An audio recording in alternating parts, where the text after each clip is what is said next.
Please, click the subscribe button and bell symbol to watch more videos. Keep watching. இப்போ next question பார்ப்போம்.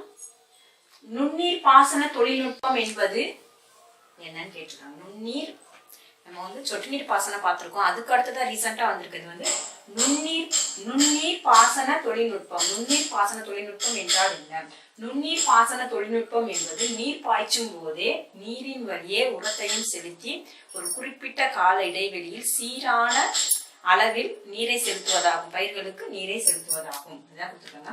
நுண்ணீர் பாசன தொழில்நுட்பம் என்பது நீர் பாய்ச்சும் போதே நீரின் வழியே உரத்தை செலுத்தி சீரான கால இடைவெளிகளில் அளவான நீரை பாய்ச்சும். ஒரு குறிப்பிட்ட அளவு தான், சொட்டு நீர் தான் சொட்டு சொட்டு அளவு, அது மாதிரி இது ஒரு குறிப்பிட்ட அளவுன்னு வச்சிருப்பாங்க. அந்த அளவு நீரை மட்டும் செலுத்தினால் போதுமே. அளவான நீரை பாய்ச்சுவதாகும். இதனால் உர பயன்பாட்டை அதிகரிப்பதோடு தரமான விளை பொருளும் கிடைக்கிறது. இந்த முறையை பயன்படுத்தும் போது உர பயன்பாட்டை வந்து நம்ம மிகுந்த அளவு, முன்னாடிதான் உரத்தை பயன்படுத்த மாட்டோம், அதனால பயிர்களோட தரம் வந்து குறைஞ்சிரும். ஆனா இப்ப உரத்தையும் சேர்த்து, நீரோட உரத்தையும் சேர்த்து பயன்படுத்துறதுனால உர பயன்பாடு அதிகரிக்கிறது. உர பயன்பாடு அதிகரிக்கிறதுனால தரமான விளைபொருள்கள் நமக்கு கிடைக்கிறது. இம்முறை பாரம்பரிய முறையை விட சிறந்ததாகும். பாரம்பரிய முறையை விட சிறந்ததுன்னு ஏன் சொல்றோம்னா, அதிக அளவுல விளைச்சல் கொடுக்குது, அதனையும் தாண்டி விரைவாகவும் விளைச்சல் தருது.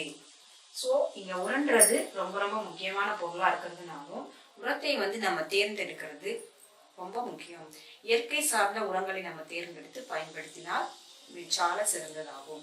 இல்லைன்னா நமக்கு சைடு எஃபெக்ட்ஸ் வரும். அதுலேயும் நம்ம கவனத்தை செலுத்த வேண்டும். உரம்னு சொல்லிட்டாங்கன்னா நம்ம செயற்கை உரங்கள் தான் மிகுந்த அளவில் பயன்படுத்துறோம். அதெல்லாம் குறைச்சிட்டு இயற்கை உரங்களை நம்ம எந்த அளவுல இயற்கை உரங்களை மாற்று வழியில பயன்படுத்துறாங்க அப்படின்றதுல நம்ம கவனம் செலுத்தி மாற்று வழியில பயன்படுத்த முயற்சி பண்ணணும். இம்முறை பாரம்பரிய முறையை விட சிறந்ததாகும். தமிழகத்தில் இம்முறை அதிக அளவில் பயன்படுத்தப்படுகிறது. ஏன் தமிழகத்தில் அதிகம் பயன்படுத்தப்படுதுன்னா, நம்ம தமிழ் மாநிலம் வந்து இப்ப நீர் பற்றாக்குறை மாநிலமா அறிவிக்கப்பட்டுள்ளது.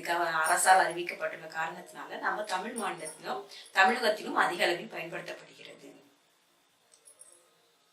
முறை வந்து நீர் பற்றாக்குறை மாநிலங்களில் அதிக அளவு பயன்படுத்துவதற்கு ஒரு முக்கிய பொக்கிஷமா ஆகும். ஏன்னா விவசாயம் இல்லைன்னா நமக்கு சாப்பாடு இல்லை. அப்ப அந்த விவசாயத்துக்கு தேவையான மூலதனத்தை நம்ம எப்படி எங்க இருந்து எடுத்துக்கலாம், எப்படி பயன்படுத்தலாம் அப்படின்றது ரொம்ப ரொம்ப கவனம் செலுத்தணும் இல்லையா? அதுல அரசாங்கம் இப்ப ரொம்ப கவனம் செலுத்தியிருக்காங்க. அந்த முறைதான் நுண்ணீர் பாசன முறை. 4 points, 3 marks.